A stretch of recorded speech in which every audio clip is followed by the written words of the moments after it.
सज्जनों, मातृशक्ति। दादू दयाल जी महाराज की असीम अनुकंपा से श्री दादू जी महाराज की वाणी का स्वाध्याय हम लोग यहाँ पर कर रहे हैं।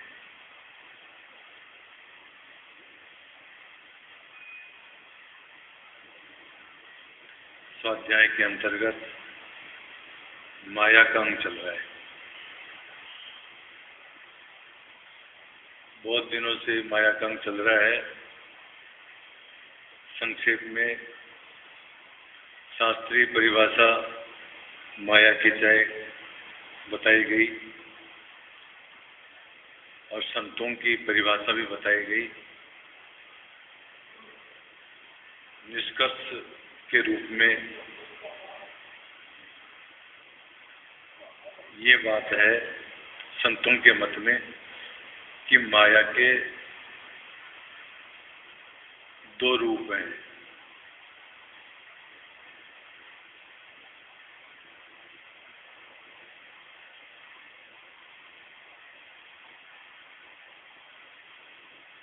वास्तविक बात तो यह है कि ब्रह्म सत्यम जगत मिथ्या,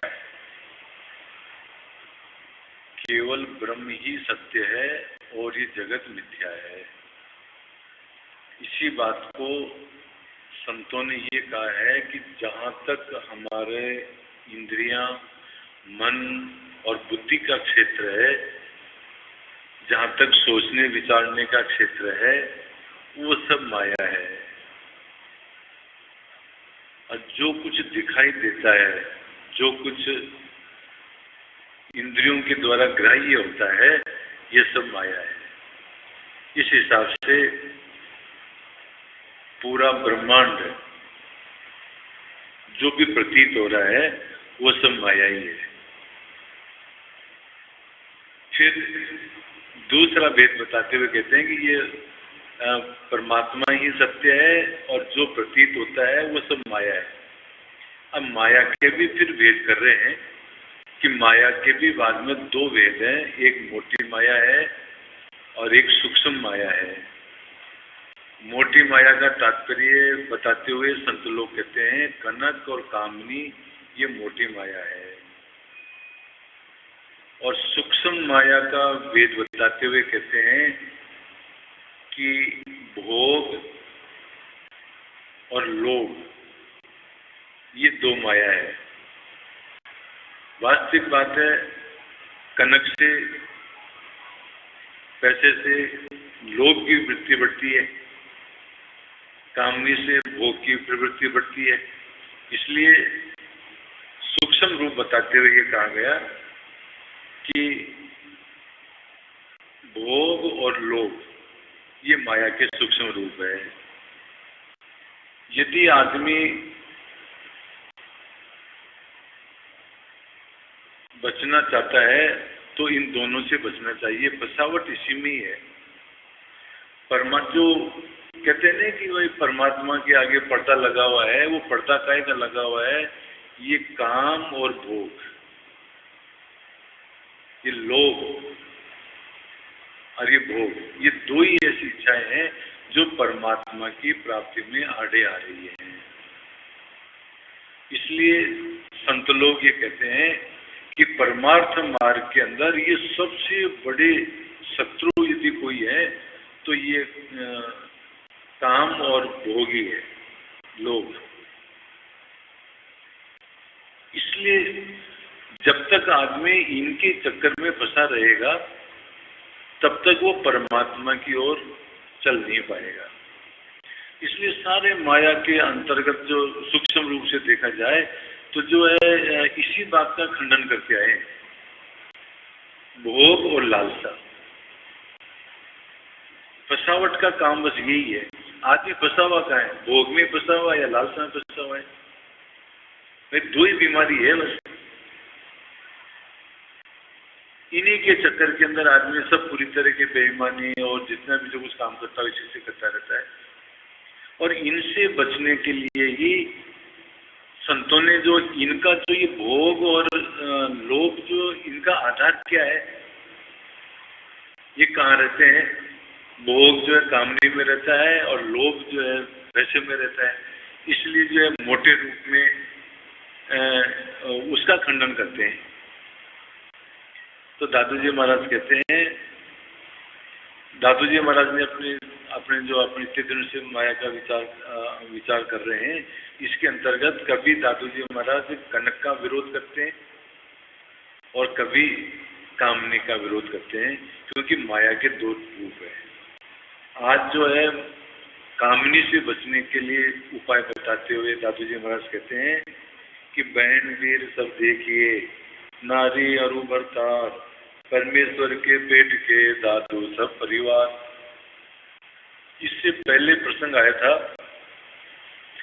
कि जिस प्रकार से कुमार एक ही मिट्टी से घड़ा बनाता है, एक ही मिट्टी से सुराही बनाता है, दोनों का आधार एक ही है मिट्टी, परंतु एक का नाम तो पुल्लिंग हो गया और एक स्त्रीलिंग हो गया। तो जिस प्रकार से अंतर कुछ भी नहीं है, मेटीरियल एक ही है मिट्टी, बनाने वाला भी एक ही है, पर नाम क्या हो गए? दो हो गए।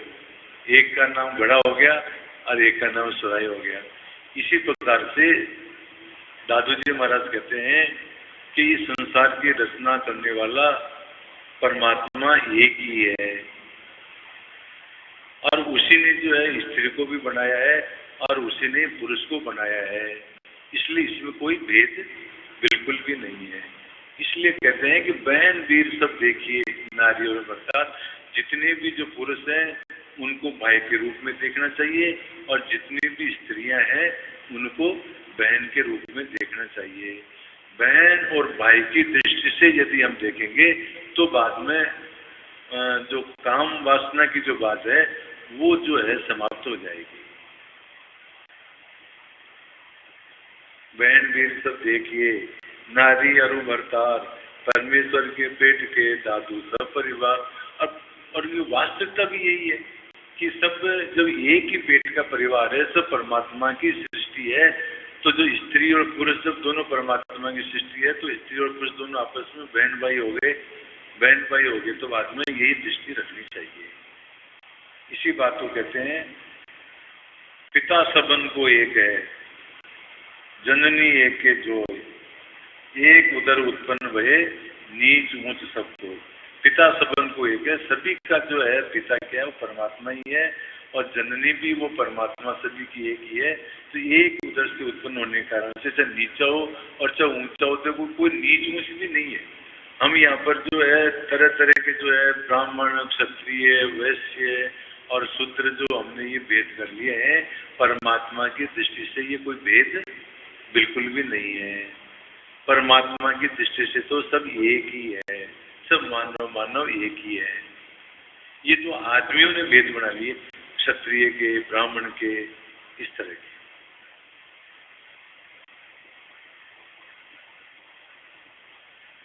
जिन विष पीवे बावरे, जिन दिन बाधे रोग, देखते ही मर जाएगा तज विषया रस भोग। दादू जी महाराज कहते हैं कि विषय क्या है? मानो विष ही है। जैसे विष को पीने से आदमी की मृत्यु हो जाती है, उसी प्रकार से विषयों से भी आदमी का पतन होता है। इसलिए विषयों में प्रवृत्ति के लिए मना करते हुए दादू जी महाराज कहते हैं जिन विष पीवे बावरे। ये विषय मान लो क्या है? विषी है, इनका उपभोग मत करो। दिन दिन बाढ़े रोग, आप जितने ज्यादा विषयों के अंदर आदमी आसक्त होएगा तो उतना ही उसके रोग बढ़ेगा। भर्तृहरि जी ने नीति शतक लिखा है, तो नीति शतक के अंदर वो कहते हैं भोगे रोग भय। यदि भोगेंगे तो बाद में रोग बढ़ेगा। उसी बात को दादू जी महाराज कहते हैं जिन विष पीवे बावरे, दिन दिन बाढ़े रोग बढ़ेगा, देखते मर जाएगा तजुष्या दस भोग। कहते हैं देखते देखते ही भोगते ही शरीर का नाश हो जाएगा। इसलिए तुम यदि अपना उद्धार चाहते हो तो विषयों को छोड़ो। हे बावले, हे बेखबर, कभी भी विषय विष को नहीं भोगना, क्योंकि इससे प्रतिदिन विषय प्रवृत्ति रूप और जन्म मरण रूप रोग बढ़ेगा। एक और बताते हैं, विषयों को भोगने से जन्म मरण के चक्कर से नहीं छूटोगे। यदि जन्म मरण के चक्कर से छूटना चाहते हो तो जो है भोगों को छोड़ दो, और इस मनुष्य शरीर का नाश हो जाएगा। इसलिए विषय रस का त्याग कर आत्मज्ञान संपादन करना चाहिए। विषयों के अंदर प्रवृत्ति न होकर के और आत्मज्ञान के लिए प्रयत्न करना चाहिए। जैसे ये भगवत गीता है, वैसे ही जनक जी को अष्टावक्र जी ने उपदेश दिया था। जनक जी ने कुछ प्रश्न किए थे, जैसे गीता के अंदर अर्जुन ने प्रश्न किया और कृष्ण भगवान ने उत्तर दिया, इसी प्रकार से जनक जी ने अष्टावक्र जी से प्रश्न किए हैं, तो वो अष्टावक्र गीता कहलाती है। जैसे ये कृष्ण गीता है, वैसे ही वो अष्टावक्र गीता कहलाती है। अष्टावक्र गीता के अंदर अष्टावक्र जी महाराज कहते हैं कि मुक्तिम इच्छसि चेता विषयान विश्वत त्यजेत। यदि तुम मुक्ति चाहते हो तो विषयों को विष के समान छोड़ दो।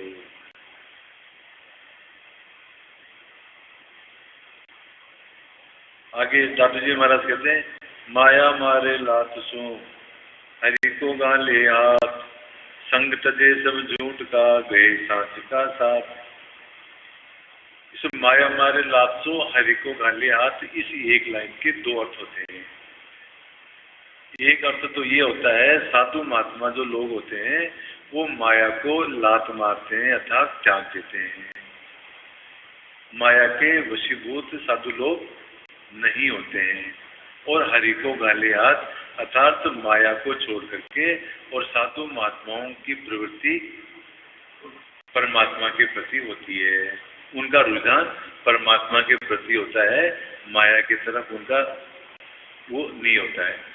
तो माया मारे लात सो हरि को गाले हाथ, संग तजे सब झूठ का गए साच का साथ। तो माया मारे लात सो हरि को गाले हाथ के दो अर्थ हुए। एक तो साधु लोग माया को लात से मारते हैं अर्थात त्याग देते हैं और परमात्मा की तरफ जाते हैं, एक तो ये अर्थ होता है। और एक इसका दूसरा अर्थ ये होता है कि माया जो है स्वयं लात मारती है। माया क्या करती है, माया की तरफ यदि कोई बढ़ता है, माया को यदि कोई स्वीकार करता है तो माया स्वयं क्या करती है, लात मारती है। इस लात मारने के भी दो अर्थ हैं। लात मारने का अर्थ का तात्पर्य यह है कि किसी के पास पैसा आ जाता है तो बाद में वो घमंडी हो जाता है, वो बावला हो जाता है, वो अपने कर्तव्यों को भूल जाता है। कहते हैं ना आजकल ये तो धन के अंदर बावला हो रहा है, तो ये बावला होना ही माया की लात है। अथवा इसका एक अर्थ ये होता है, हरि को गाले हाथ, जो परमात्मा के की ओर यदि कोई चलता है आदमी, परमात्मा की ओर चलता है ना, तो माया क्या करती है, लात मारती है। लात मारने का मतलब उसको जो सिद्धियां दे देती है, करामात दे देती है। तो उस करामात के चक्कर में वो जो है ना परमात्मा की तरफ जाना छोड़ देता है और बीच के अंदर ही रिद्धि सिद्धि के चक्कर में फंस जाता है और उसका मार्ग बीच में छूट जाता है।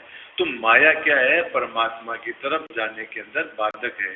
तो माया क्या करती है, लात मार देती है अर्थात करामात इत्यादि दे करके, रिद्धि सिद्धि इत्यादि प्रदान करके और साधक को परमात्मा की तरफ जाने से विमुख कर देती है। माया मारे लात सो हरि को गाले हाथ, संग तजे सब झूठ का गए साच का साथ। अब इसका पूरी साथी का अर्थ ये होता है कि माया मारे लात सो हरि को गाले हाथ, ऐसा बिरला ही कोई आदमी होगा जो परमात्मा की तरफ बढ़ेगा और माया को त्याग देगा। संग तजे सब झूठ का, और इसकी जो माया तो क्या झूठी है, इसका संग छोड़ देगा और गए सांस का साथ और परमात्मा का साथ ग्रहण करेगा, ऐसा कोई एक ही आदमी होगा। नहीं तो सारी की सारी दुनिया क्या है, इस माया के चक्कर में ही फंसी हुई है। और ये वास्तविक बात है। परमात्मा की तरफ, परमात्मा की प्यास तो किसी को है ही नहीं। और दुर्भाग्य की बात यह है कि जो परमात्मा की तरफ बढ़ भी जाते हैं तो भी जो है इधर ही रह जाते हैं। क्योंकि परमात्मा फिर वो क्या करती है, माया लात मारती है। माया लात मारने का मतलब सिद्धियां दे देती है, पैसा दे देती है, सम्मान दे देती है। तो फिर बाद में वो आदमी जो है वो स्वामी जी के चक्कर में पड़ जाते हैं, पैसे के चक्कर में पड़ जाते हैं, सम्मान के चक्कर में पड़ जाते हैं।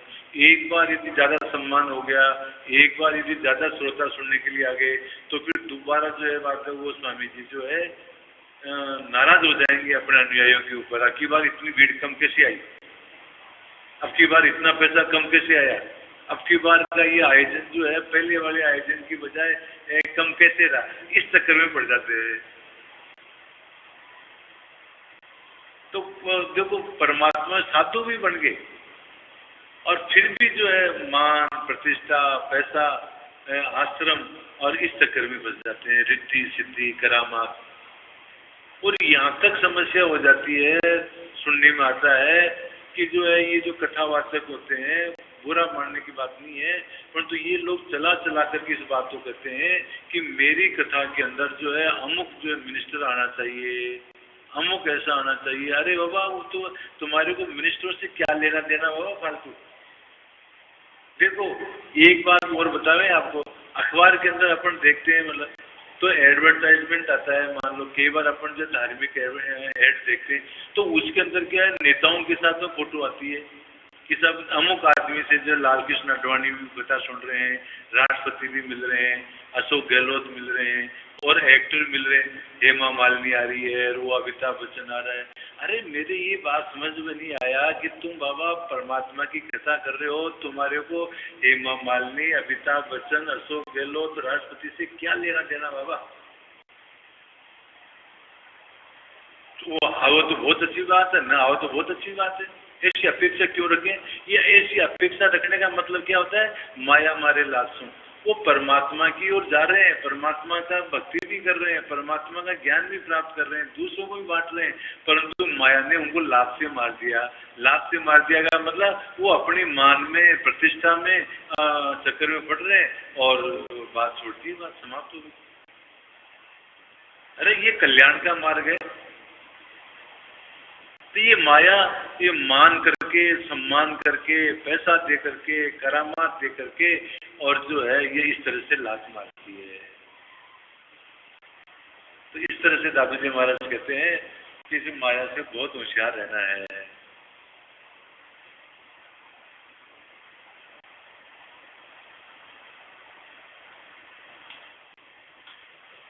माया मारे लात सो हरि को गाले हाथ, संग तजे सब झूठ का गए सांस का साथ। और देखो और माया मारी लात का तात्पर्य क्या होता है कि आदमी ऐसा भी देखने में आया है, सुनने में आया है कि कोई आदमी कथा करते हैं, वार्ता करते हैं, कोई आयोजन वगैरह करते हैं ना साप्ताहिक वगैरह, तो उससे पहले से ही पैसा भी तय कर लेते हैं कि मेरे को एक सप्ताह की जो है इतनी भेंट हमारे को आनी चाहिए।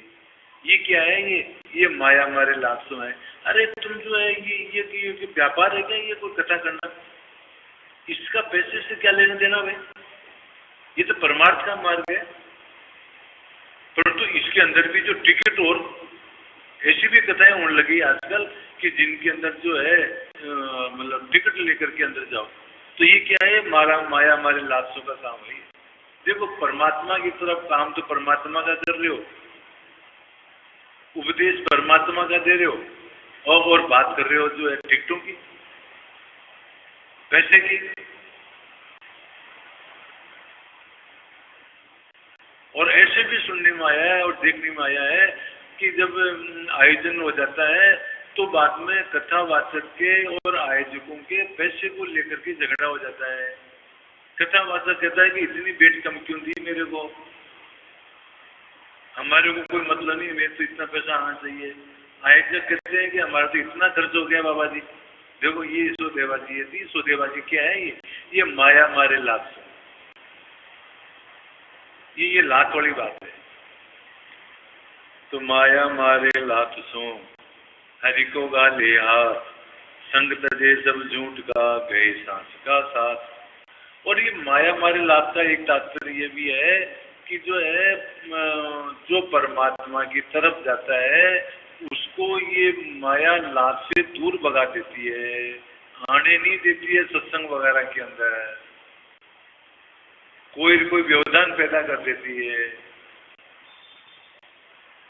अस्तु, माया संपूर्ण जीवों को रजोगुण तमोगुण प्रकट करके लात मारती है, अर्थात विषयों में प्रवृत्त कराती है। हरि को गाले याद, अर्थात हरि की तरफ कोई जाता है तो पहले रिद्धि सिद्धि अर्थ धर्म काम मोक्ष रूपी लात से मारती है, अर्थात हरि विमुख कर देती है, अथवा परमात्मा को भी अपने वश में करने के लिए हाथ बढ़ाती है।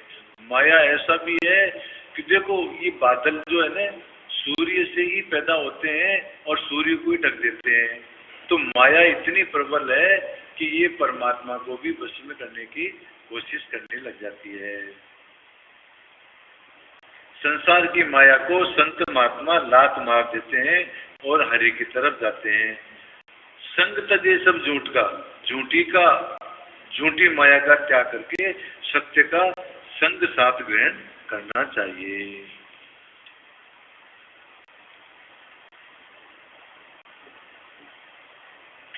ये माया हरि को भी अवतार आदि द्वारा बांध लेती है। अजोपि सन बे आत्मा भूता नाम स्मरोपि सन प्रकृति स्वाम अधिष्ठाय संभवाम में आत्माया। देखो ये कृष्ण भगवान वगैरह भी जो है माया का आश्रय लेकर के ही अवतार वगैरह होते हैं। इसका तात्पर्य क्या है कि माया जो है इनके ऊपर भी हालांकि बंधे हुए नहीं है अवतार वगैरह, परंतु वो जो अवतार वगैरह जो ग्रहण करते हैं वो माया के कारण से ही करते हैं। इसके ऊपर उदाहरण देते हुए बताते हैं, विद्यारण्य मुनि ने किए माया लग अनुष्ठान, वही सन्यासी आ गई शिलाधरो मखान।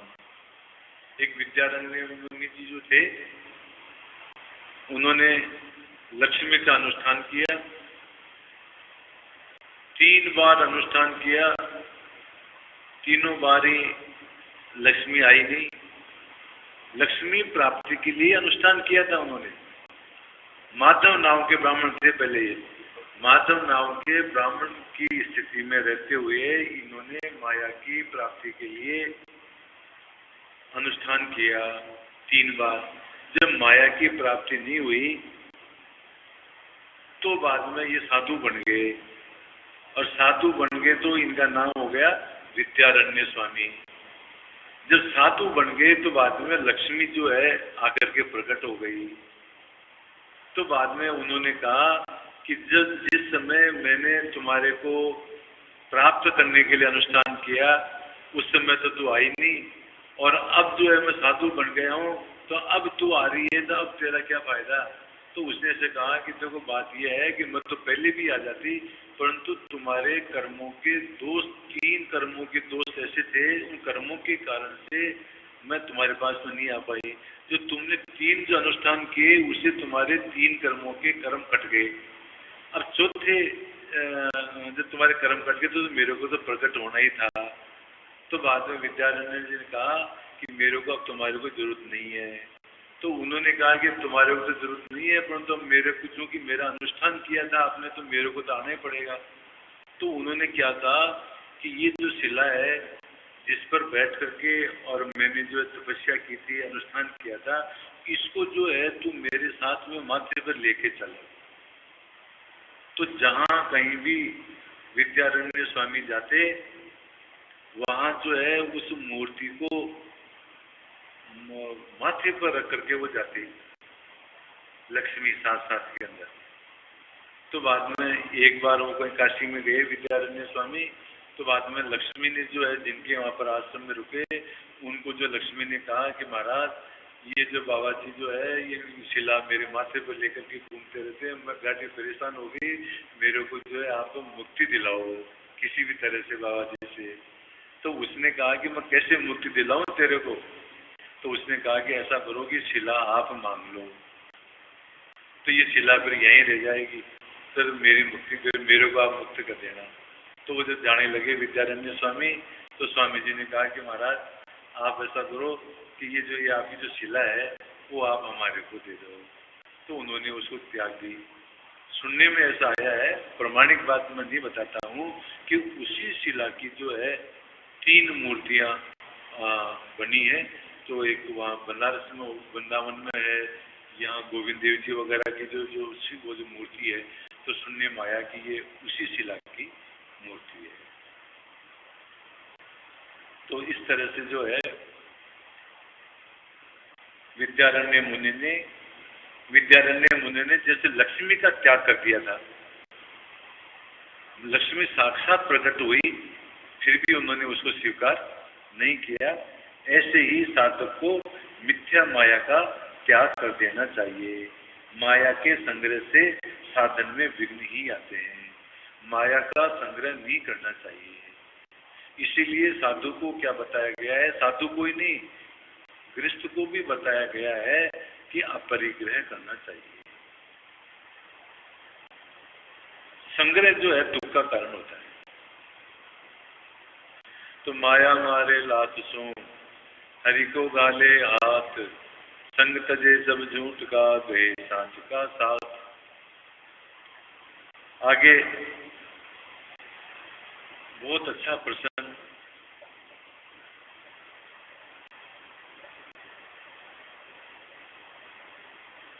समझने वाली बात है। दादू जी महाराज कहते हैं, परगर परिहर आपनी सब एके उनहार, पशु प्राणी समझे नहीं दादू मुक्त गवार। बहुत गंभीर बात है, ज्यादा स्पष्टीकरण नहीं करूंगा। दादू जी महाराज माया के अंदर शुरू से कहते आ रहे हैं कि ये विषय जो है ये विष है,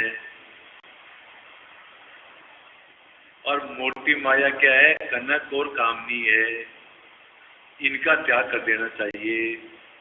अब इस मामले के अंदर कई संप्रदाय के व्यक्ति इस प्रकार से कहते हैं कि दूसरे स्त्री के साथ में संपर्क करने के अंदर ही पाप है, और अपनी स्त्री के साथ में यदि जो है कोई संबंध होते हैं तो उसमें कोई पाप नहीं है।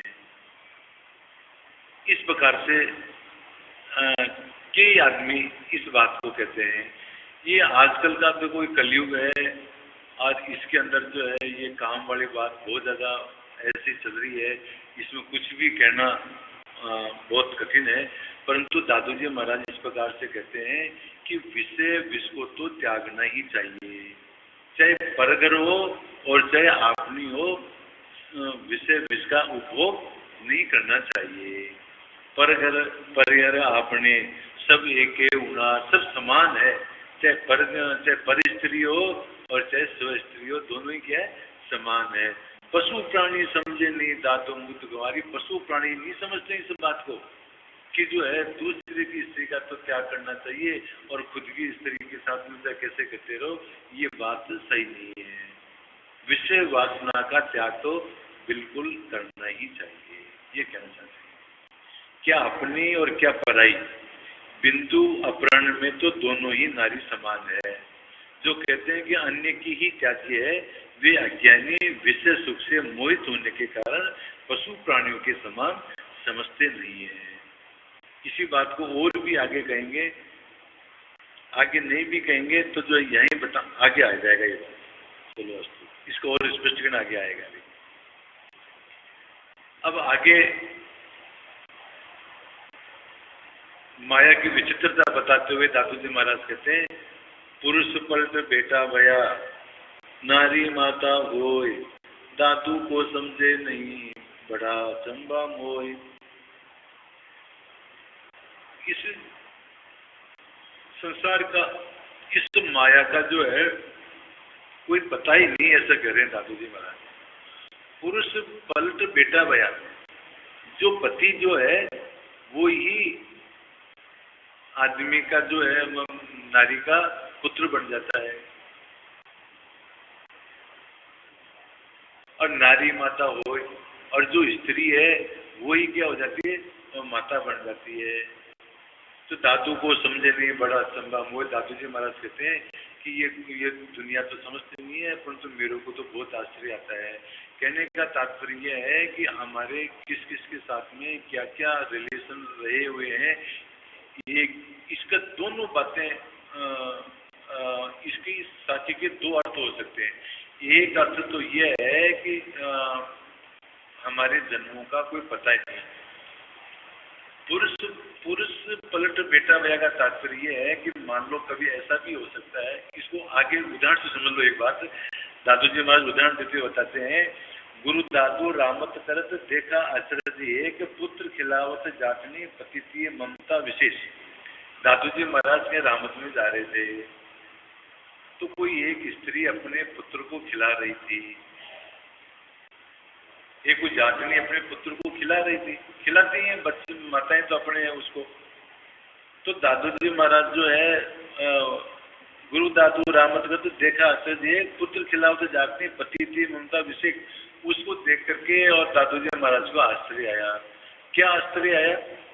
आश्चर्य ये आया तो उन्होंने पूछा दादू जी महाराज से कि महाराज जो है आप आश्चर्य कैसे कर रहे हो, क्या बात है? तो दादू जी महाराज ने कहा कि जिस पुत्र को ये जातनी खिला रही है ना, ये इसका पति ही था। इसको इस बात का पता नहीं है कि जो है ये अपने पति को ही खिला रही है। मतलब कम अवस्था के अंदर क्या हुआ कि पति का देहांत हो गया, और वो पति ही जो है अगले जन्म के अंदर दूसरी शादी करके बेटे के रूप में आ गया। तो दादू जी महाराज तो चूंकि त्रिकालदर्शी थे, तो उनको इस बात का तो मालूम था। इस कारण से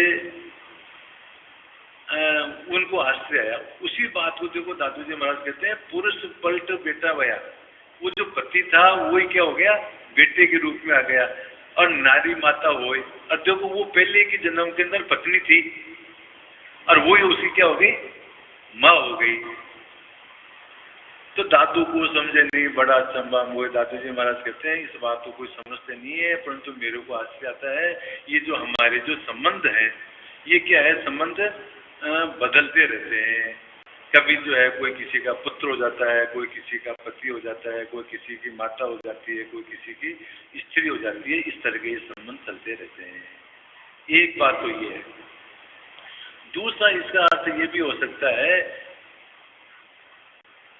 वो अर्थ इसका ये है कि जब एक बार ये जो पति जो होता है वो ही एक तरह से पुत्र के रूप में पैदा होता है, क्योंकि उसी का अंश तो पुत्र होता है। तो एक तरह से क्या हुआ, पति ही पुत्र के रूप में पैदा हो गया। और वो जो नारी थी, जब पति जो है उसमें पुत्र के रूप में पैदा हो गया, तो वो माता हो गई।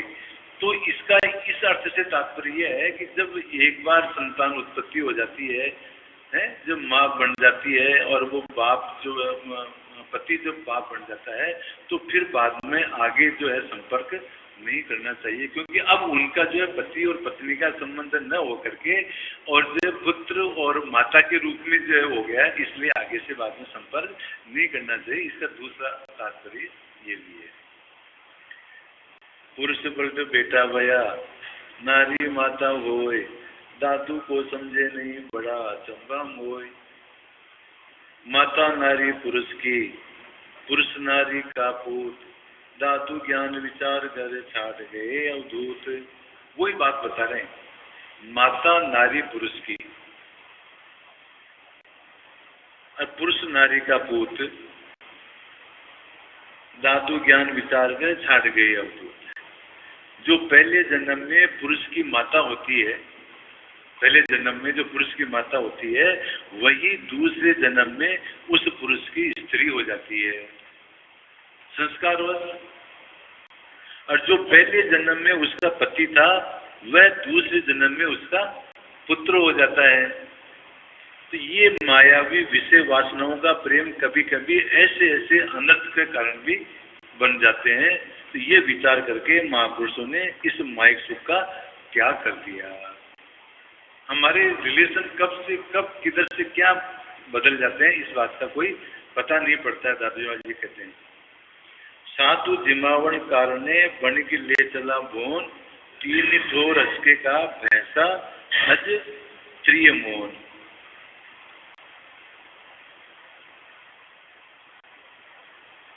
किसी ने जो है निमंत्रण दिया जीमने के लिए, साधु जा रहे थे या दादू जी महाराज को निमंत्रण समझ दिया।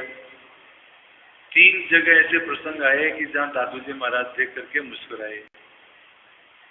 एक तो भैंसे को देख करके मुस्कुराए रास्ते के अंदर, एक जो है बकरी के बच्चे को देख करके मुस्कुराए, और एक स्त्री को देख करके मुस्कुराए।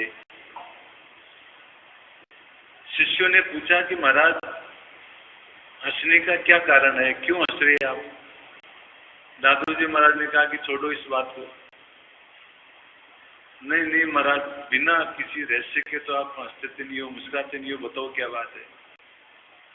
तो देखो अब तुम पूछना चाहते हो तो बात यह है, श्राद्ध के दिन थे, राजा का श्राद्ध हो रहा था। तो पहले क्या है, मतलब भैंसे के ऊपर जो है पानी लेके जाया करते थे। तो कह रहे हैं कि ये जो भैंसा जो जा रहा है ना, जिसके ऊपर पानी डोल करके जा रहे हैं, ये ही पहले के जन्म में राजा था। तो जो अपने ही श्राद्ध के अंदर ये पानी लेकर के जा रहा है, आज राजा का श्राद्ध कर रहे हैं, पर तो वो राजा कौन है? ये भैंसा ही राजा है। तो इसलिए जो है इसको देख करके और आश्चर्य आ रहा है। फिर आगे जो है कि जब मैं कहीं गया तो दुकान के ऊपर वो एक जो बकरी का बच्चा भाग भाग करके और उस सेठ की गोदी में बैठता था, उछल के जाता था, और वो जो है वो उसको जो है फेंक देता था दूर। तो वास्तविक बात क्या है कि वो बढ़िया तो समझ नहीं पा रहा है, पहले के जन्म में ये बकरी का जो बच्चा था ये इस लड़की इस सेठ का ही बच्चा था। तो ये अपने पुराने स्नेह के कारण से, प्रेम के कारण से वो अपने पिता के गोद में बैठना चाहता है, परंतु वो समझ नहीं पा रहा कि ये मामला क्या। तो वो उसे उठा करके और फेंकता है।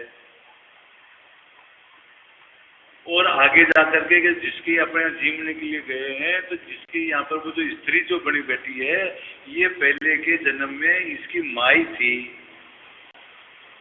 इस तरह से देख करके मेरे को आश्चर्य आता है। तो दादू जी महाराज कहते हैं कि इस माया का कोई पता ही नहीं है, कब हमारे रिलेशन, कब हमारे संबंध, कब कैसे क्या बदल जाते हैं। तो वही बात कहते हैं, माता नारी पुरुष की, कभी तो माता जो है स्त्री बन जाती है, पुरुष नारी का पुत्र, कभी जो पुरुष जो है अपनी ही स्त्री का लड़का बन जाता है, दादू ज्ञान विचार कर छाट गया हो। तो इस प्रकार के रिलेशन को देख करके, इस प्रकार की स्थिति को देख करके, और अवधूत लोग जो होते हैं, साधु लोग जो होते हैं, वो इस बात से दूर हो जाते हैं, साधु ही बन जाते हैं, माया के चक्कर में रहते ही नहीं है, शादी वगैरह करते ही नहीं है। ये है। आगे दादू जी महाराज, जिन विष पीवे बावरे,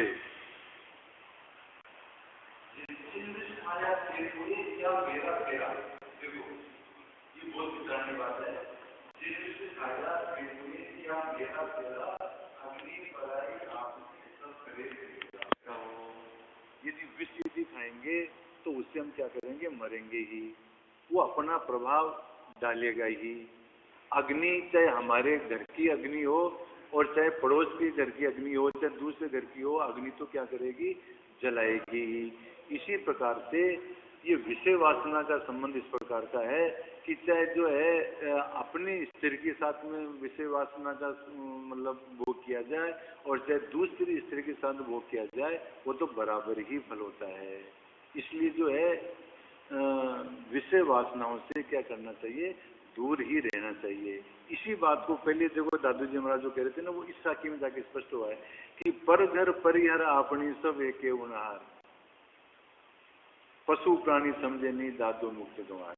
और वही बात यहाँ पर कह रहे हैं, जिन विष खाया थे मुए, चाहे जो विष खाएगा वो तो मुएगा, क्या मेरा क्या तेरा, चाहे खुद का विष खाओ और चाहे दूसरे का खाओ बराबर ही है। अग्नि पराई अपनी सब करे नवेरा, चाहे अग्नि चाहे अपनी हो और चाहे बुराई हो। तो कहने का तात्पर्य है कि जो है विषय जो विषय है ये तो त्याज्य ही है। चलो अस्तु, यहाँ ये बात समाप्त हुई प्रकरण। अब आगे दूसरा प्रकरण दादू जी महाराज कहते हैं, उसका वर्णन करते हुए दादू जी महाराज कहते हैं, माया रूपी राम को सब कोई ध्यावे, अलख आदि अनादि है सो दादू गावे। देखो माया का वर्णन करते हुए एक दिन पहले बताया गया था कि चाहे ब्रह्मा हो, चाहे विष्णु हो और चाहे शंकर हो, ये भी क्या है, माया ही है। केवल एक अव्यक्त परमात्मा है। अव्यक्त का तात्पर्य यह है कि जो व्यक्त नहीं होता है। ये जो ब्रह्मा विष्णु और शंकर ये भी माया के अंतर्गत ही है। और जो ब्रह्म है वो क्या है, अव्यक्त है। अव्यक्त का तात्पर्य क्या है कि वो व्यक्त नहीं है। एक तरह से आप ये मान के चलो कि माया किसे कहते हैं, जो व्यक्त है, जो प्रकट है, जो दिखाई देती है, जो अनुभव में आती है, वो माया है। अब चाहे वो चाहे ब्रह्मा हो, चाहे विष्णु हो, चाहे देवी देवता हो, चाहे शंकर हो, ये सब क्या है, माया ही माया है सारा का। तो दादू जी महाराज का इष्ट अब तक जो है, ये बात और भी स्पष्ट करने की आवश्यकता है। यहाँ जन समुदाय तो नहीं है, परंतु दादू पंथ के अनुयायी होने के बावजूद भी हम लोगों को इस बात का पता ही नहीं है कि दादू जी महाराज का इष्ट क्या है। दादू जी महाराज का इष्ट है माया रहित पर ब्रह्म। और माया का तात्पर्य क्या है, जितने भी देवी देवता हैं, यहाँ तक बता दिया कि ब्रह्मा विष्णु महेश भी माया है। तो दादू जी महाराज की दृष्टि से ये हमारे इष्ट नहीं है। मैं जो है किसी की भावनाओं को जो ठेस तो नहीं पहुंचाना चाहता हूँ, परंतु जो है हम लोग जो है दादूपंथी होते हुए भी जो है शिव जी के जाकर के जल चढ़ाते हैं, देवी देवताओं के जाकर के और स्वामनी करते हैं और क्या क्या करते हैं। तो कटु सत्य बात यह है कि दादू जी महाराज के सिद्धांत के तो ये विपरीत बात है। क्योंकि दादू जी महाराज ने तो अपने पहली ही गुरुदेव के अंतर्गत सबसे पहले कहा, दादू नमो नमो निरंजनम। हम दादू जी महाराज किसको नमस्कार करते हैं, निरंजन को नमस्कार करते हैं। और निरंजन का क्या अर्थ होता है, अंजन माया रहित जो परमात्मा है वो निरंजन कहलाता है। और माया का तात्पर्य क्या है, जो भी व्यक्त है, जो भी दिखाई देता है वो सब माया है। तो इस हिसाब से जो ये सब क्या है, सब माया है। तो दादू जी महाराज अपना इष्ट बताते हुए पहले देखो, दादू नमो नमो निरंजनम पे बता दिया पहली बात। तो निरंजन शब्द कहते ही तात्पर्य ये हो गया कि दादू जी महाराज का इष्ट परम परमात्मा है। और फिर आगे इसी को स्पष्ट करते हुए क्या कहा, परब्रह्म परापरम, वो परब्रह्म जो सबसे परे है। परा माया, माया से भी जो परे है। पर ब्रह्म परापरम सोमम देव निरंजनम, वो मेरा निरंजन देव है। और वो कैसा है, निराकारम, वो आकार से रहित है। वो निर्मलम, वो निर्मल है। निराकारम निर्मलम तस्य दादू वंदनम, मैं उसको वंदना करता हूँ। जो बात गुरुदेव के अंतर्गत कही गई थी, पर ब्रह्म परापरम सोमम देव निरंजनम निराकारम निर्मलम तस्य दादू वंदनम, वही बात यहाँ पर कहते हैं। माया रूपी राम को सबको ध्यावे। सारी दुनिया माया के चक्कर में पड़ी हुई है और माया रूपी राम को ध्याते हैं। माया रूपी ध्यान का तात्पर्य क्या है कि आकार का ही सब पूजन करते हैं सारे के सारे। सबसे सारी दुनिया देवी देवताओं के चक्कर में पड़ी हुई है।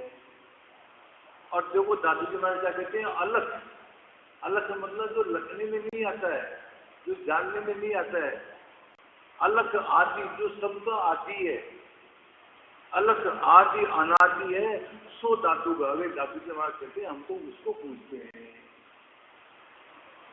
तो माया विशिष्ट ब्रह्मा विष्णु महेश आदि को सभी सांसारिक प्राणी भोगों की कामना से उपासना करते हैं।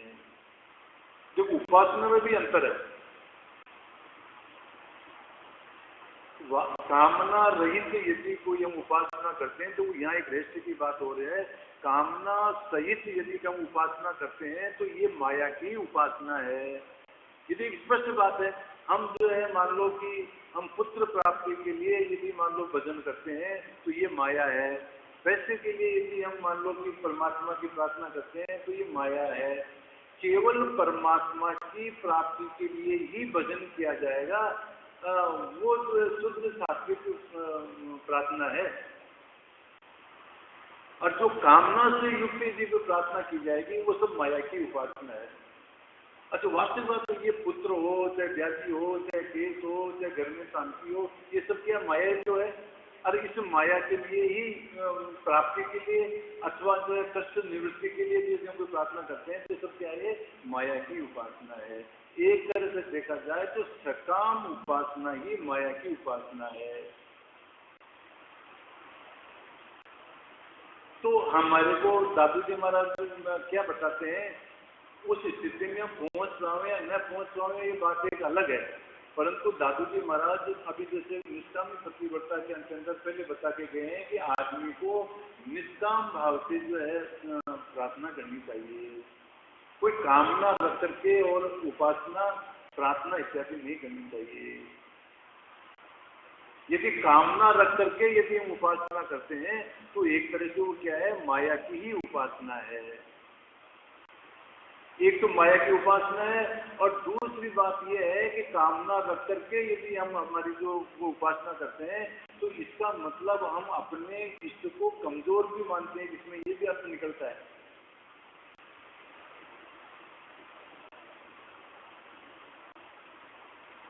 कमजोर मानने का अर्थ क्या आता है कि हमारा इष्ट जो है जानता नहीं है हमारे को किस बात की आवश्यकता है।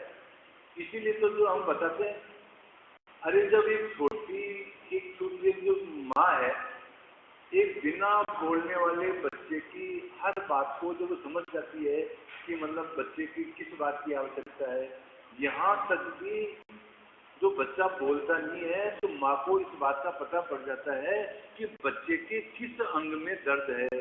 ये जो पेट में दर्द होता है ना, बच्चा बोलता नहीं है फिर भी माँ को मालूम पड़ जाता है कि इसके पेट में दर्द है। नहीं बोलने वाले बच्चे का पता पड़ जाता है। जब माता को जब इस बात का पता पड़ जाता है कि इस बच्चे की क्या बीमारी है, कहाँ दर्द हो रहा है, इसको किस बात की आवश्यकता है, जो साधारण माता जब अपने बच्चे की आवश्यकताओं की पूर्ति के बारे में मालूम होता है तो क्या वो परब्रह्म परमात्मा हमारा हितकारी में है, हमारे को किस बात की आवश्यकता है और हमारे को क्या चाहिए और हम किस बात के योग्य हैं, क्या वो परमात्मा नहीं समझता है क्या इस बात को? सब समझता है, परंतु हम जो है मतलब अपने मूर्खता प्रदर्शित करते हैं। इस बात को स्पष्ट करते हुए दादू जी महाराज पहले कह चुके हैं कि दादू कहे क्या दिखलाइए, साईं सब जाने, दादू प्रकट का के कुछ समस्या नहीं। अरे कह करके क्या बात बताता है, मेरे को ये चाहिए, मेरे को ये चाहिए। वो परमात्मा तो सब जानता है, तुम्हारा विश्वास नहीं है। अस्तु माया रूपी राम को सब कुछ जानने का तात्पर्य है कि एक तो सभी आकार को पूजते हैं, देवी देवताओं को पूजते हैं, एक तो ये माया की उपासना है, और एक सकाम भाव से यदि हम प्रार्थना करते हैं तो ये भी क्या है, माया की उपासना है। तो दादू जी महाराज कहते हैं कि मतलब हम जो है एक तो आकार को नहीं पूजते हैं और एक सकाम भक्ति नहीं करते हैं। हमारी भक्ति तो क्या है, निष्काम भक्ति है। दर्शन दे राम दर्शन दे, हूं तो तेरी मुक्ति न मांगू, योग न मांगो, भोग न मांगो, तुम ही मांगो गोविंदा। केवल परमात्मा जो असली जो भक्त होगा वो तो केवल परमात्मा को ही मांगेगा, वो सांसारिक वस्तु नहीं मांगेगा। तो माया रूपी राम को सब कोई जावे, अलग आदि अनादि है सो धातु गावे। जो अलग है, मन वाणी का अविषय और अनादि है, उसको अर्थात सच्चित आनंद स्वरूप राम को कोई भी स्मरण नहीं करते। वो सच्चित आनंद स्वरूप है, उसका तो कोई ध्यान करते ही नहीं है। ध्यान क्या नहीं करते, वास्तविक बात है कि उसका ज्ञान ही नहीं है परमात्मा का।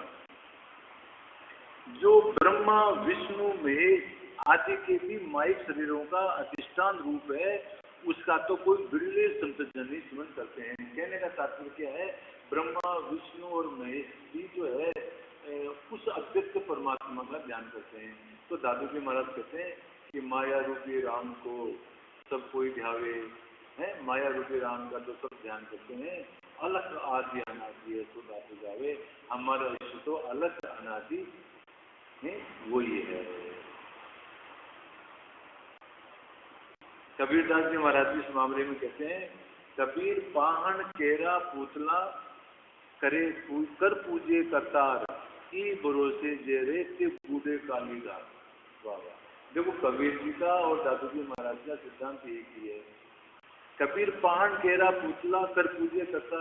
इस पहाड़ की मूर्ति को, पत्थर की मूर्ति को भगवान समझ करके जो पूजते हैं, तो ये भरोसे दे रहे कि ये परमात्मा है, ते बूढ़े कालीदार, वो जो कालीदार डूबेंगे। तो कहने का तात्पर्य है कि मतलब संतों का जो इष्ट जो है वो परब्रह्म परापरम सोमम देव निरंजनों, वो माया से जो परे है वो उनका इष्ट होता है। आगे दादू जी महाराज की बात को स्पष्ट करते हुए कहते हैं, ब्रह्मा का वेद, विष्णु की मूर्ति पूजे सब संसारा, महादेव की सेवा लागे का है बेजनहारा।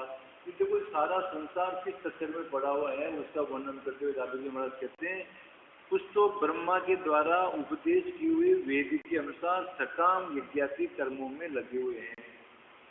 वेद के अंदर तरह तरह के यज्ञ बताए गए हैं कि अमुक इच्छा की पूर्ति के लिए अमुक यज्ञ किया जाए, अमुक इच्छा की पूर्ति के लिए अमुक किया जाए।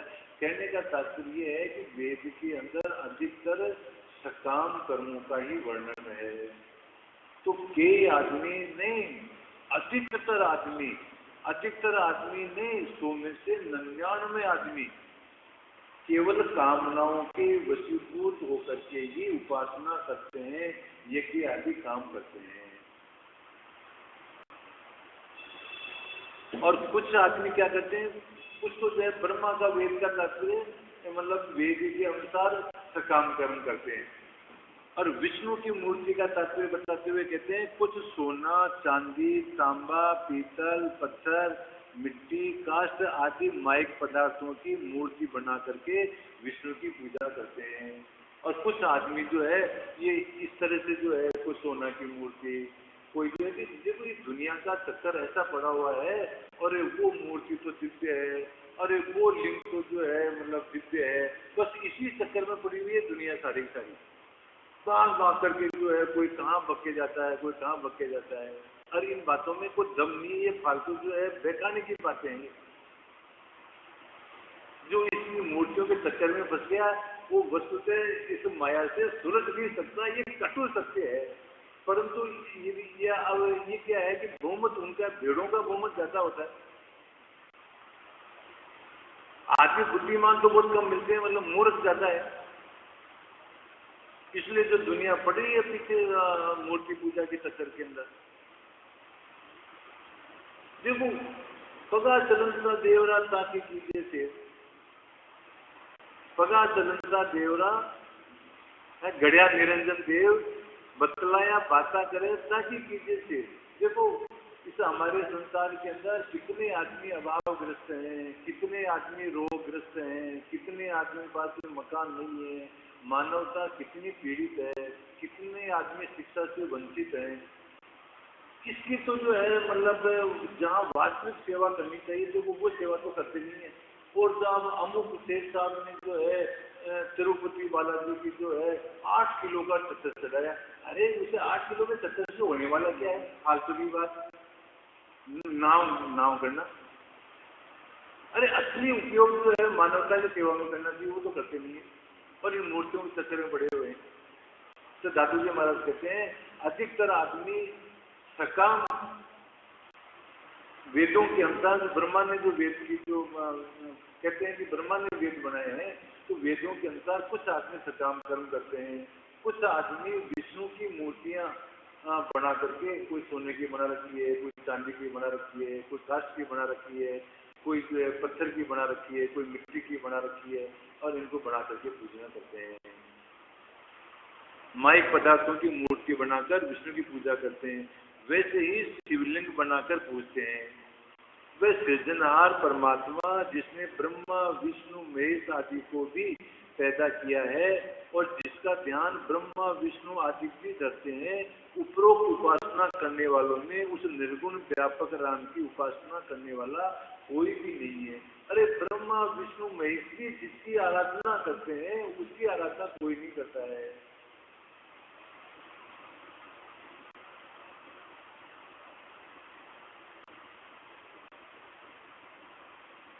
ब्रह्मा विष्णु महेशलू सब देखिया 33, बखना एक ही राम दिन ये माया के कीस।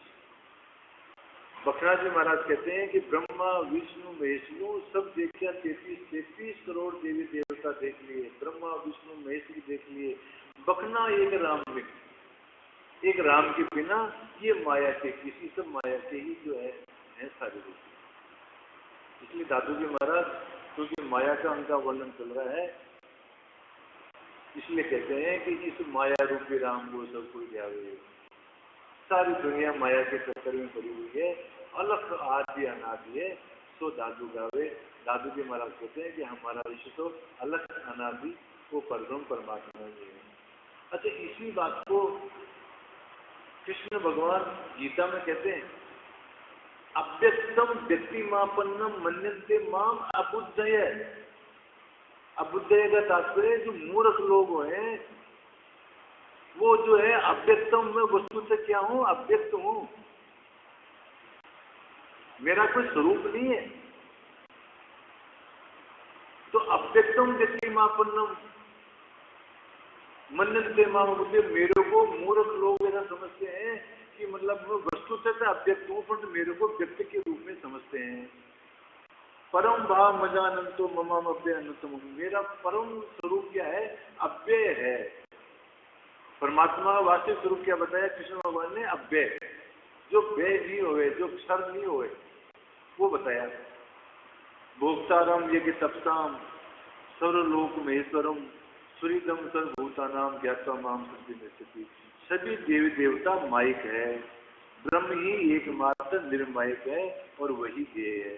इस तरह से दादू जी महाराज इस बात को बताते हैं कि एकमात्र यदि उपासना के लिए कोई योग्य है तो ब्रह्म ही है, और ये माइक जो है हमारी उपासना के योग्य नहीं है। और आगे इसी का वर्णन करते हुए दादू जी महाराज कहते हैं, मूर्ति घड़ी पाषाण की किया सृजनहार, धातु सात सूझे नहीं डूबा संसार। मूर्ति गई पाषाण की, पत्थर की मूर्ति बना दी और किया सृजनहार, और क्या कहते हैं, ये ही क्या है, परमात्मा है। पत्थर की मूर्ति को क्या मान रखा है, परमात्मा मान रखा है।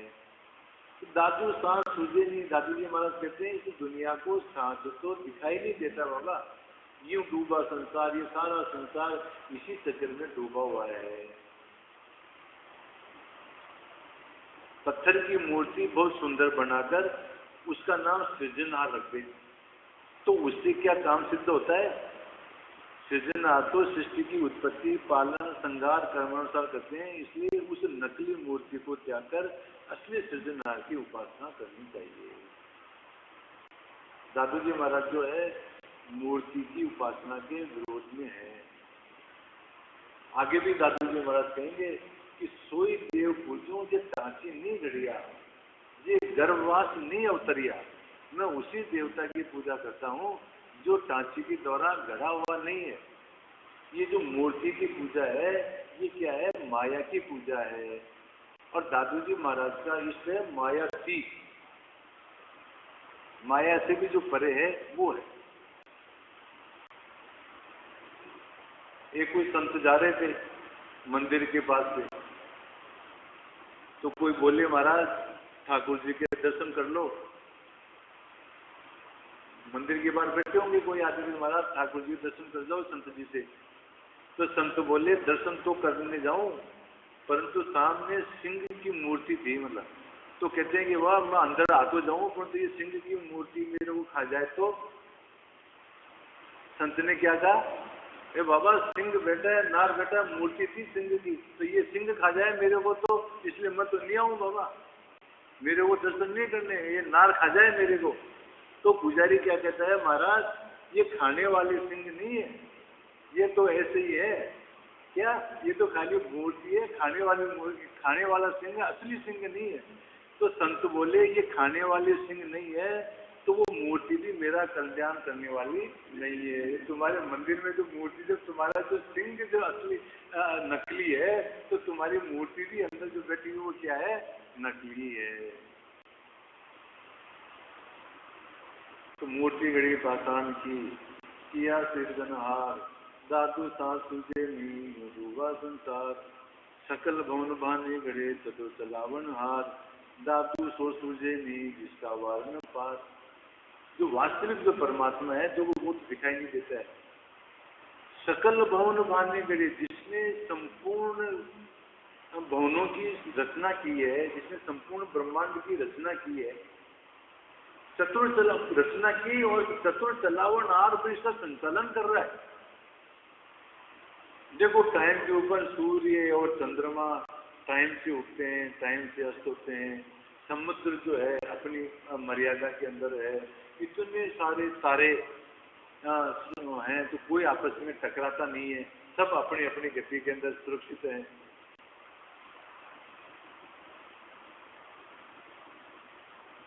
तो दादू जी महाराज कहते हैं सकल भवन बांधने करे चतुर चलावन हाथ, धातु सो सूजने जिसका वार्णपा। जो संपूर्ण भवनों की उत्पत्ति, स्थिति और प्रलय करने में निपुण है, जिसका आदि अंत ज्ञात नहीं होता है उस परमात्मा का, वह ब्रह्म अज्ञानियों के समझ में नहीं आता। किंतु वास्तविक रूप से ध्येय और ज्ञेय तो वही है जिसने संपूर्ण संसार की रचना की है, जो संपूर्ण संसार का चलाने वाला है। तो वास्तविक जिसका वार पार नहीं है, जिसका कोई वार पार नहीं है, जो सीमित नहीं है। पहले क्या है दादू जी महाराज कि वार पार नहीं नूर का, दादू तेज अनंत, कीमत नहीं करता की, ऐसा है भगवंत। वो परमात्मा ऐसा है जिसका कोई वार नहीं है, कोई पार नहीं है, उसकी कोई सीमा नहीं है, आजाद है वो। तो उसी को पूजा करता नहीं है, परंतु वास्तविक बात तो यही है कि उसी का ध्यान करना चाहिए और वही जानने योग्य है।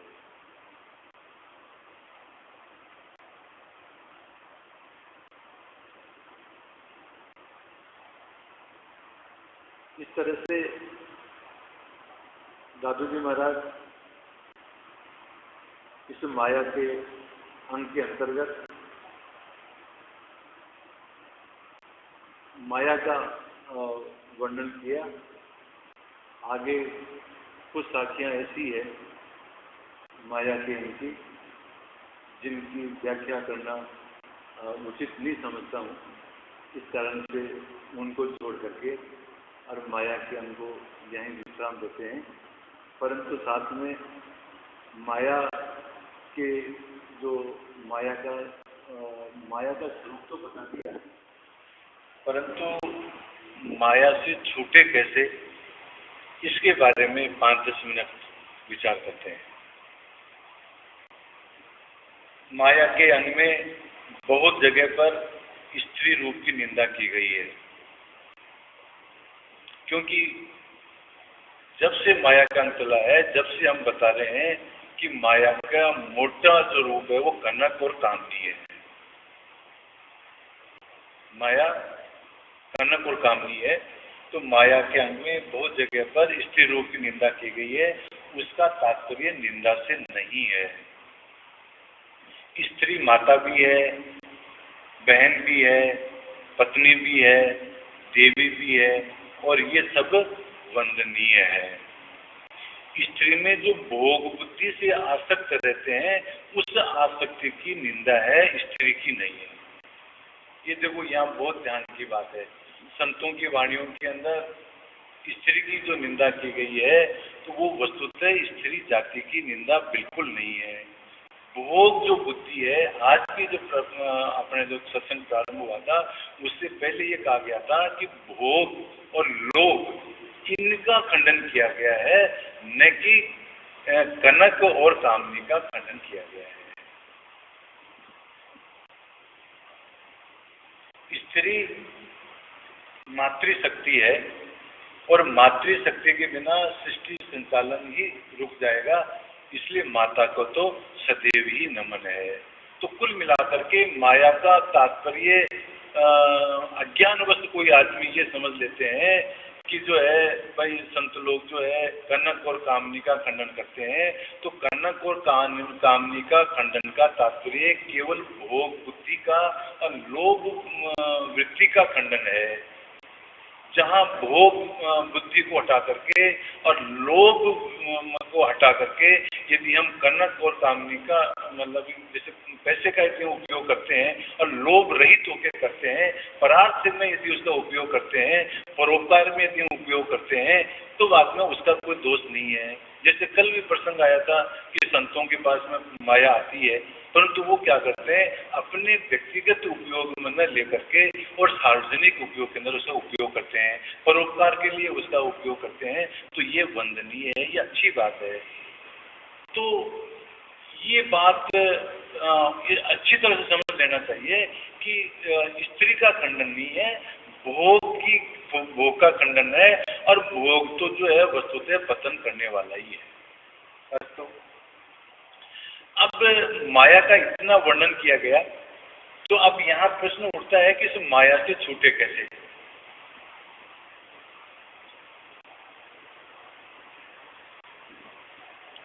तो माया से छूटने का, माया का एक रूप बताते हुए बताया गया था कि माया का वास्तविक स्वरूप क्या है, आसक्ति है। मैं और मेरा जो भाव है, ये माया है। इतनी पहले भी बहुत बार स्पष्ट हो चुका है ये बात कि माया का तात्पर्य आसक्ति से तात्पर्य है और मैं और मेरे से तात्पर्य है। देखो, दो तरह की सृष्टि पहले भी बताई गई थी। सृष्टि दो तरह की है, एक परमात्मा की सृष्टि है और एक हमारी सृष्टि है।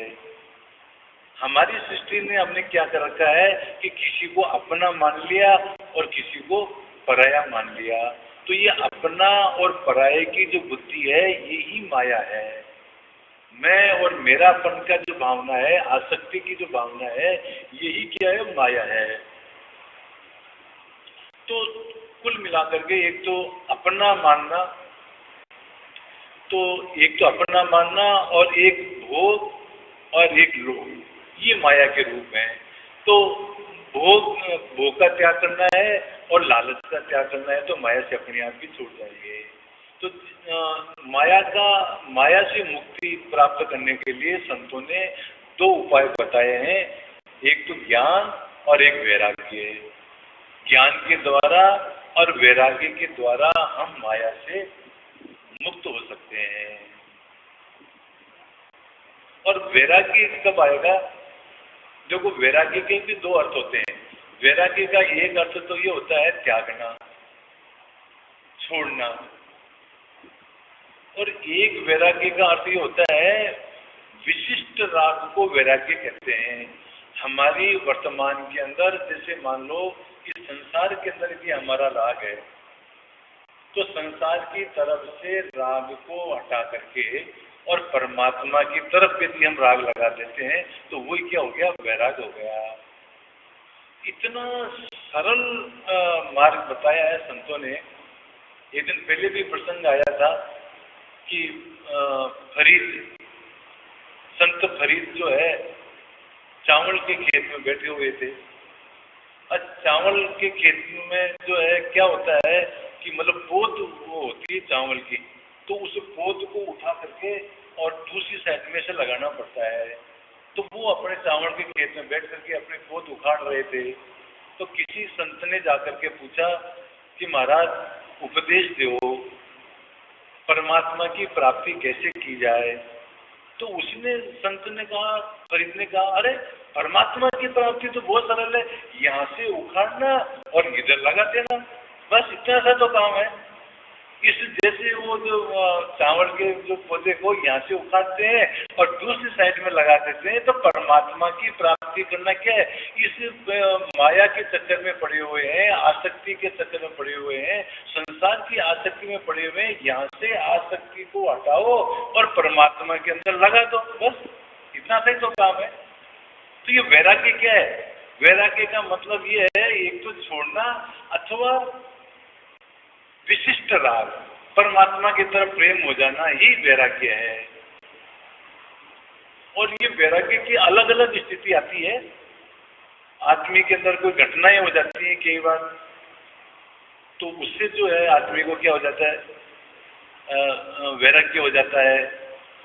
और सत्संग से भी वैराग्य हो जाता है, क्योंकि सत्संग के माध्यम से विवेक पैदा होता है, और जो विवेक से जो वैराग्य होता है वस्तुतः वो ही सही वैराग्य है। तो माया से छूटने के उपाय क्या है? ज्ञान और वैराग्य। संत लोग कहते हैं ज्ञान वैराग्य बिन फंद टूटे नहीं। ये जो माया का जो फंद है बिना ज्ञान और वैराग्य टूटने वाला नहीं है। ज्ञान वैराग्य से फंद टूटे, ज्ञान और वैराग्य से ही फंद क्या होगा? टूटेगा। ज्ञान वैराग्य बिन जीव छूटे नहीं। ये जो जीव जो चक्कर में जो फंसा हुआ है माया के चक्कर के अंदर, जब तक ज्ञान का आश्रय नहीं लेगा, जब तक वैराग्य का आश्रय नहीं लेगा, तब तक इस फंदे से छूटेगा नहीं। ज्ञान वैराग्य बिन छूटे नहीं, ज्ञान वैराग्य से जीव छूटे। ज्ञान और वैराग्य से जीव का छुटकारा हो सकता है, अन्यथा नहीं हो सकता है।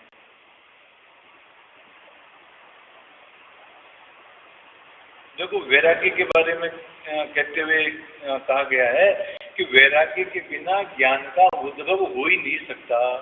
देखो एक बात बोलते, ज्ञान भी कब पैदा होगा? जब पहले वैराग्य होगा। जब वैराग्य होगा तभी आदमी की प्रवृत्ति ज्ञान की तरफ होगी। जब तक वैराग्य नहीं होगा, जब तक ज्ञान की तरफ प्रवृत्ति होगी नहीं। वैराग्य ज्ञान की नींव है। नींव जितनी गहरी होगी मकान उतना ही मजबूत होगा। ज्ञान प्राप्ति में वैराग्य का बहुत ही अधिक महत्व है। वैराग्य बिना विवेक के नहीं हो सकता। और वैराग्य पूर्व संस्कार से, सत्संगति से,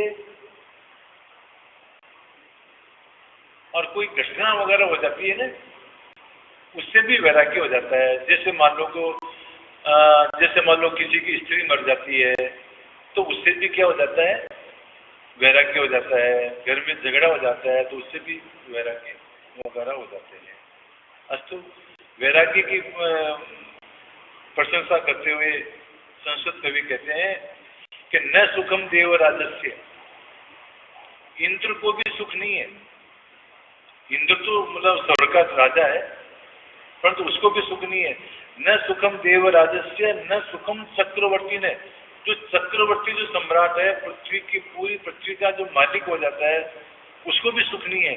न सुखम देव राजस्य न सुखम चक्रवर्ती ने, यत सुखम वीत रागस्य मुने एकांतवासी ने।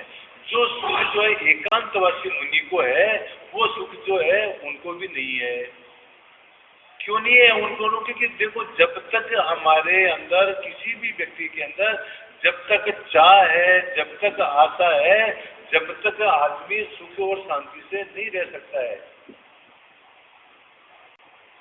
और वैराग्य का मतलब क्या है? वैराग्य का तात्पर्य यही है कि स्वर्ग के भी जो भोग हो उनको नहीं चाहता है वो।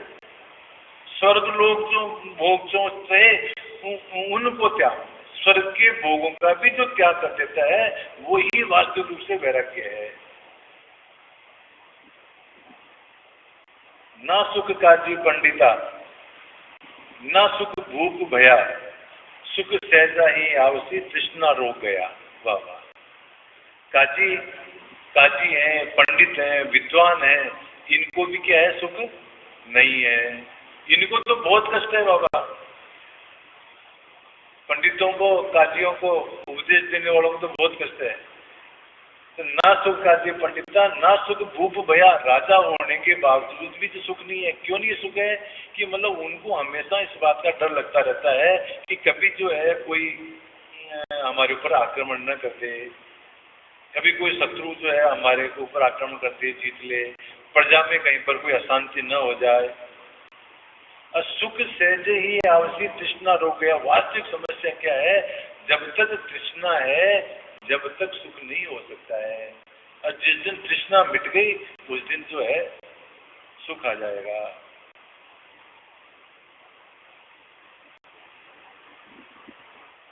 और वैराग्य के लिए विवेक की आवश्यकता है। और विवेक वाली बात क्या है कि जब हमारे को अनित्य का जो बोध हो जाता है, तब आदमी के अंदर वैराग्य आ जाता है कि ये सब तो जाने वाला है, ये सब तो नष्ट होने वाला है। इसी ओर इशारा करते हुए कबीरदास जी महाराज कहते हैं कि सातों ये मुर्दों का गांव, ये जहां बस रहे हैं ना, ये क्या है? मुर्दों का गांव है। ये पीर मरे, पैगंबर मर गए जिंदा जोगी, यहाँ पर सब मरने वाले हैं।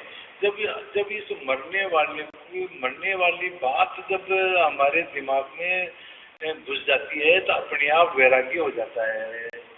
हमारे सामने समस्या क्या है कि हम सुन तो लेते हैं, परंतु वो हमारे दिमाग में असर नहीं करती है बाबा। हम ये समझते हैं कि आज मरने वाले नहीं है, कह लो पता नहीं कब जाकर के मरेंगे। यदि ये बात अटैक कर जाए कि हम मरने वाले हैं, तो तुरंत वैराग्य हो जाए। एक दिन पहले भी बताया था और आज फिर बताते हैं कि सिद्धार्थ का जब जन्म हुआ, गौतम बुद्ध का, तो ज्योतिषियों को बुलाया गया। ज्योतिषियों को बुला करके और पूछा गया कि मतलब आप इसका भविष्य बताओ। तो ज्योतिषियों ने कहा कि या तो ये बहुत जोरदार योगी बनेगा अथवा चक्रवर्ती सम्राट बनेगा। तो सिद्धार्थ के पिताजी ने सोचा कि कहीं पर ये जो है साधु नहीं बन जाए, इसलिए जो है उसको सारे भोग उपलब्ध कराए गए। यहाँ तक आदेश दिए गए कि सिद्धार्थ के सामने मुरझाए हुए फूल भी नहीं आने चाहिए। हमेशा उसके आसपास में जवान ही नौकर चाकर रहने चाहिए। उसकी सेवा के अंदर सब नई स्त्रियां भी थी, कोई आवे तो जवान ही आवे। मतलब ऐसा कोई भी प्रसंग नहीं आना चाहिए जिसके कारण से सिद्धार्थ को वैराग्य हो जाए। संयोग से एक दिन युवा सम्मेलन का कोई आयोजन था, निमंत्रण मिला, तो वो युवा सम्मेलन के अंदर जा रहा था सिद्धार्थ। तो आगे से क्या देखता है कि एक बूढ़ा आदमी मिला।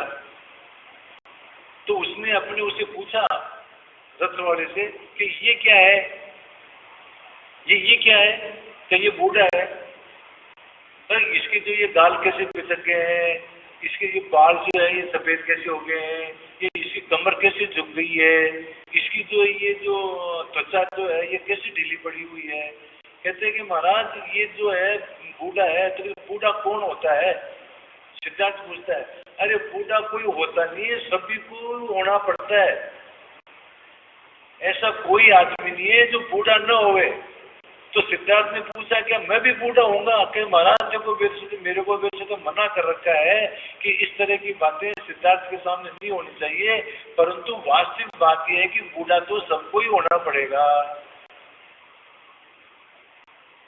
फिर आगे जाकर के थोड़ी दूर आगे जाते हैं तो बाद में एक मुर्दा आता हुआ दिखाई देता है।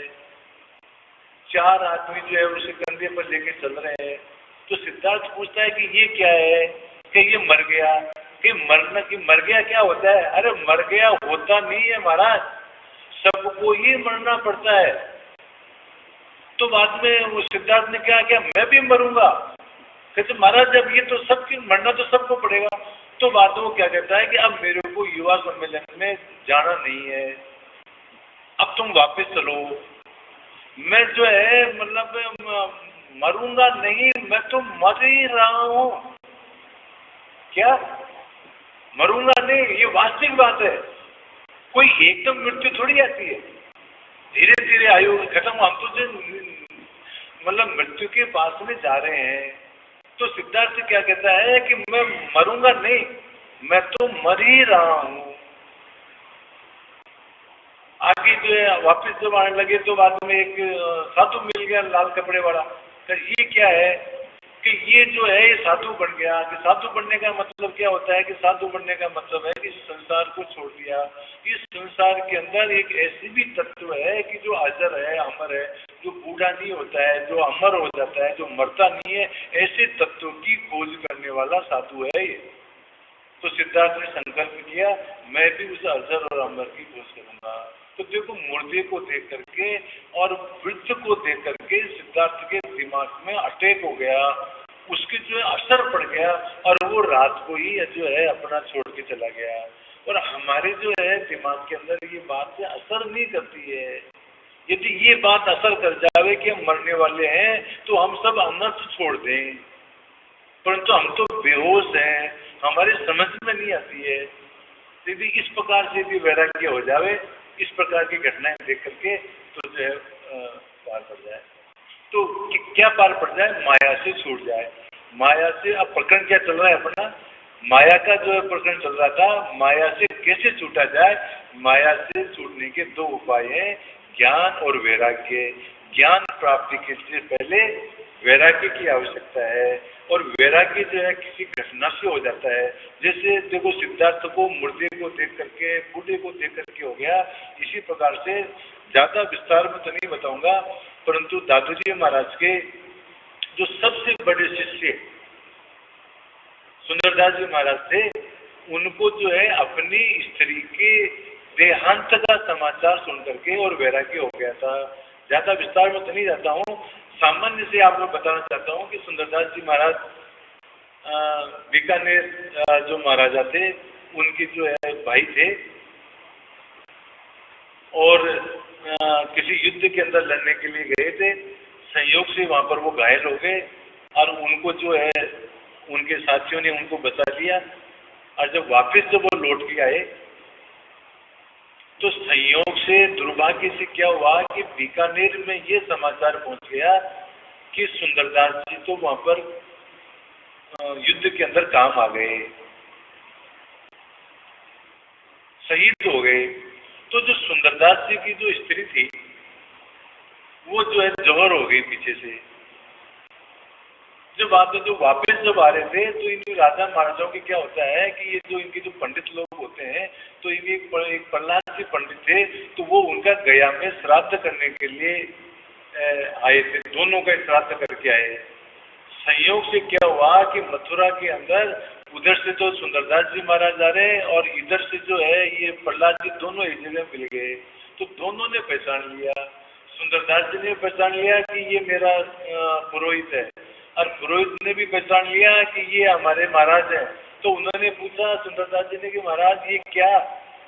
सुंदरदास जी ने पूछा, क्योंकि इनके राजा महाराजाओं के बाल जो है पंडित लोग ही देते हैं, तो पंडित ने अपने बाल कटा रखे थे। तो पूछा कि महाराज ये क्या?